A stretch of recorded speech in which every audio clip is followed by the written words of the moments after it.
I am Lisa Lamb, the President and CEO of the Lewis Center, and joining me this morning is Mr. Doug Robertson, the Apple Valley Town Manager. Thank you. Oh, what a great crowd. Lisa's younger than me, so I need my glasses.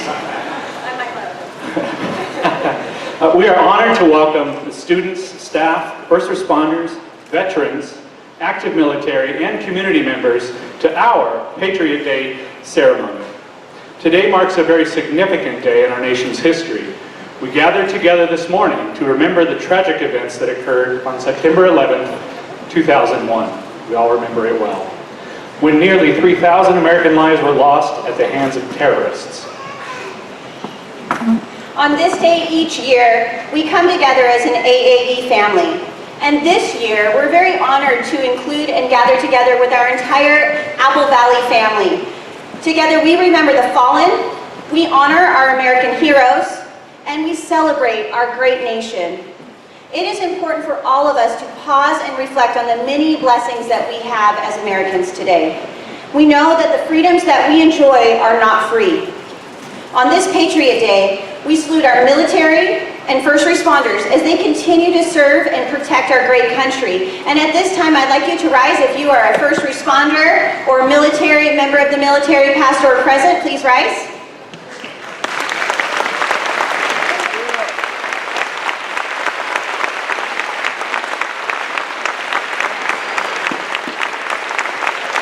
Thank you so much for joining us. We have also some of our faculty as well.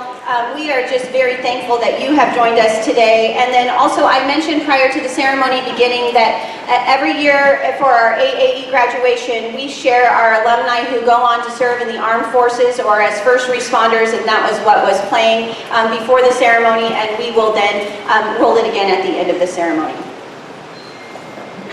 Thank you, Lisa. We would also like to personally thank several distinguished guests joining us this morning. We have our Town of Apple Valley Mayor, Larry Cusack.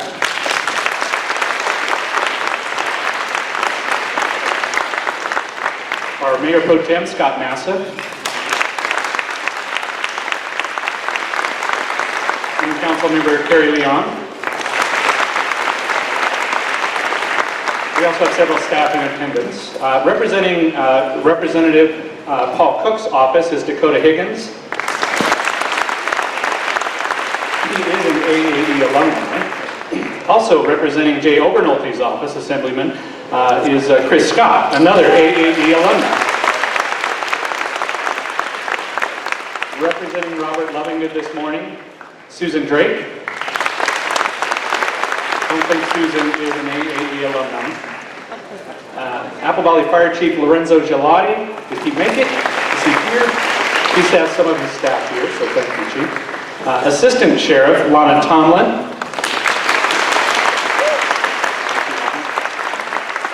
And of course, 9/11 first responder and our keynote speaker, Regina Cervantes.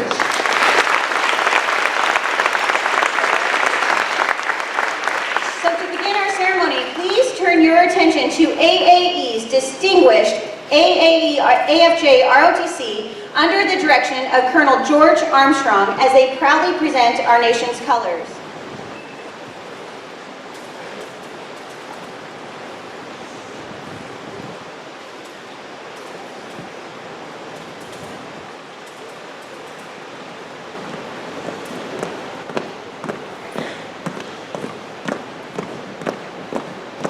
Colors.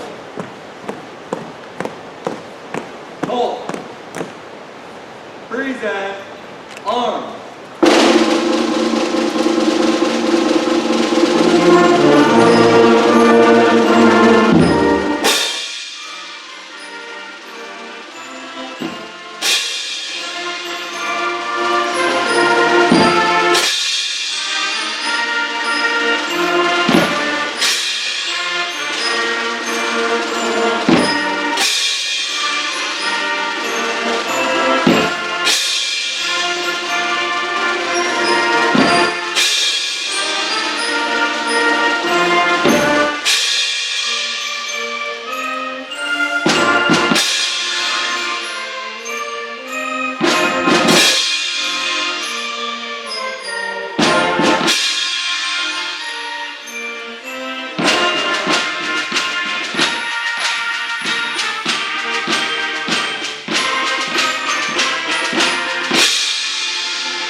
right hand over your heart. Ready, begin.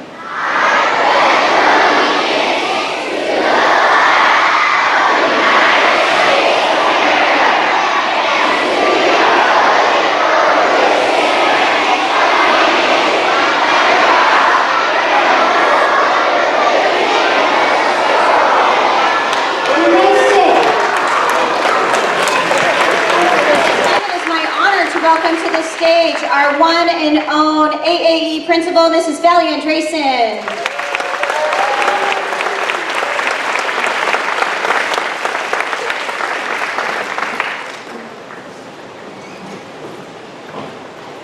Good morning. You may be seated.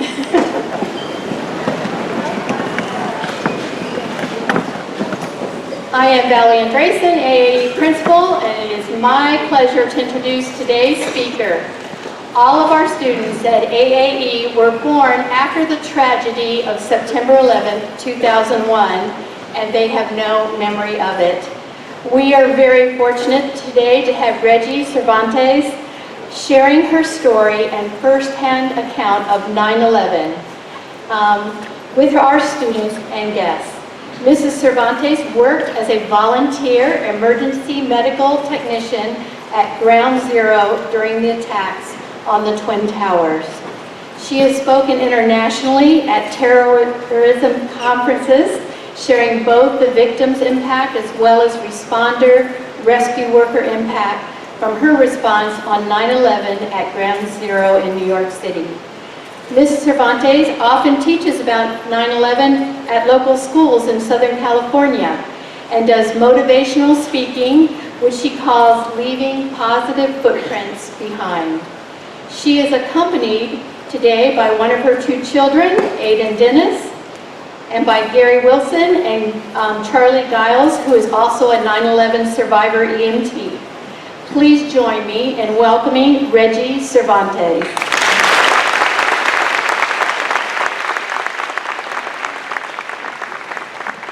Good morning. Good morning, students. Good morning, neighbors.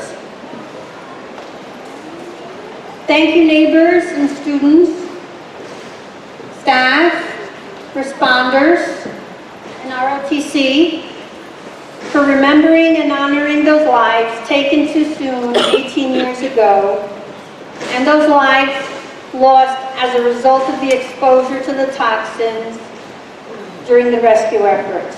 Today we gather to remember 18 years ago, which around the world gave us a sense of fear filled in many hearts. For those not born yet, who are too young to remember, and I'm glad you are, it was a day in which 19 men filled with hate boarded planes to use as tools to display their anger and disapproval of our life and freedoms. It was a tragedy that affected every corner of the world. My family observes every anniversary honoring those lost in the line of service to others, whether it's donating dog food, and you all can do this, whether it's donating dog food, cat food, used eyeglasses, shoes, clothing, books, toys, hair, blood, experience or expertise, tools, or educating others with the knowledge they have. We volunteer with the food ministry that helps families in need of food or with food insecurity. After 9/11, I used my education and experience as a volunteer with the Medical Reserve Corps to continue responding and providing aid during disasters. We can all do something. Age, ability, or income doesn't limit us from helping. You just need a kind heart.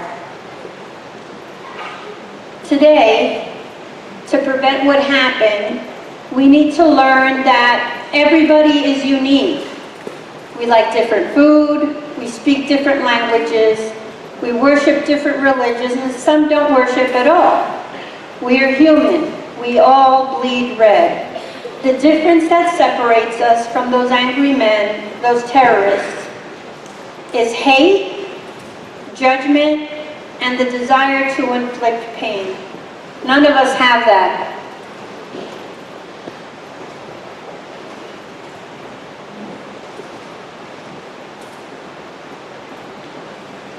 We realize that the freshman college students this year, they weren't born until after 9/11. It's up to us to help them understand and to help you understand that the attack on the United States that day forever changed the way we see the world and how the world sees us. Our lives changed that day. We lost our sense of innocence.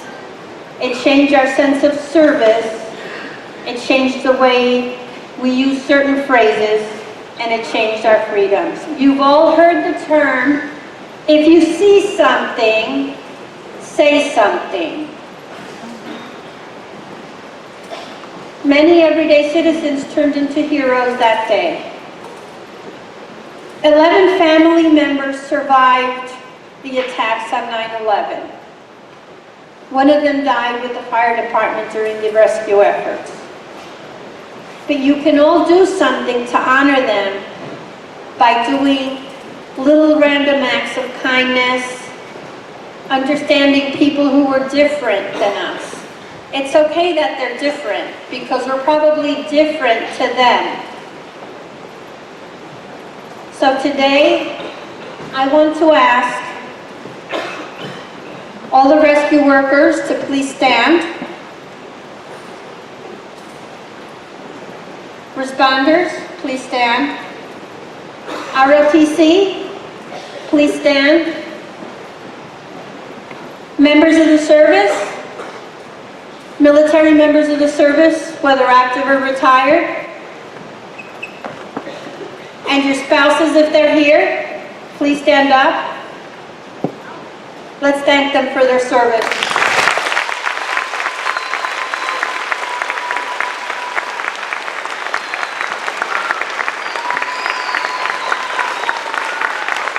And our teachers, could our teachers please stand up?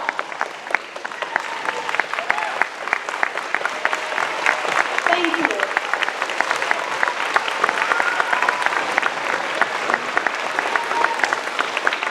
Okay, you may have a seat.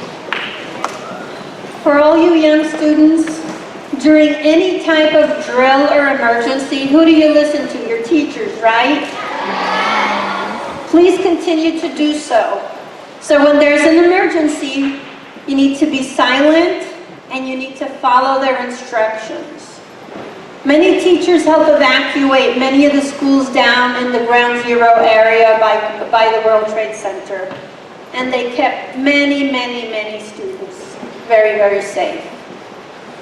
Now I'm going to invite my colleague and friend of 26 years, Charlie Giles, to come up.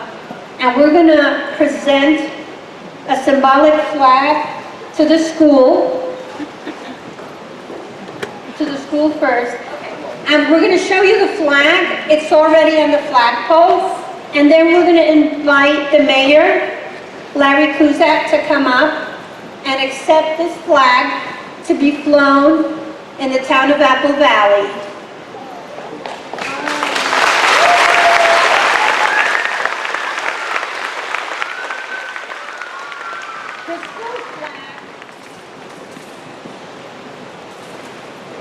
At this time, let us observe a moment of silence to honor the innocent men, women, and children who lost their lives on an airplane at the World Trade Center, at the Pentagon, and on the streets of New York City on September 11, 2001. Let us honor and observe a moment of silence to honor civil servants, firefighters, police officers, and military personnel who have dedicated and lost their lives for the protection of our safety, freedom, and democracy. Please rise. Cadet Madison Wallace will play taps, followed by our moment of silence.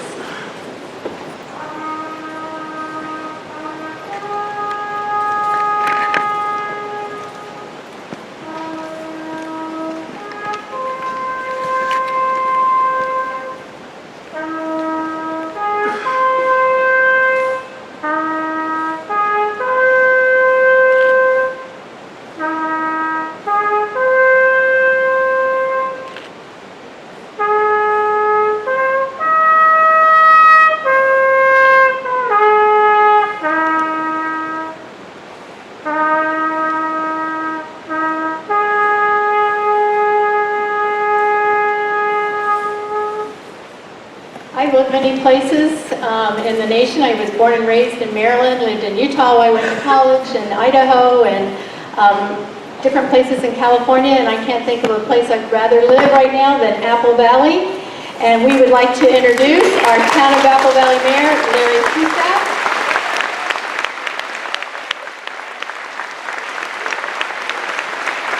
He will share some closing remarks.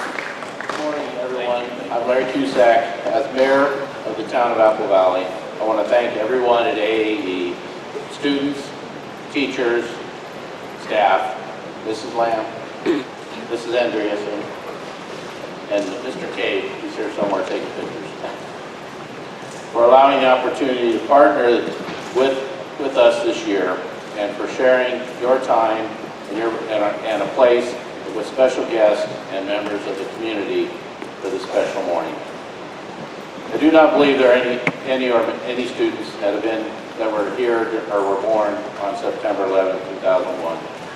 But it is for that reason that your town council appreciates the efforts your school makes in remembering this day. As we've heard this morning, as horrific as the day was 18 years ago, there were also moments and examples of everyday patriots doing extraordinary deeds to help fellow persons to safety and protecting them in rendering medical care,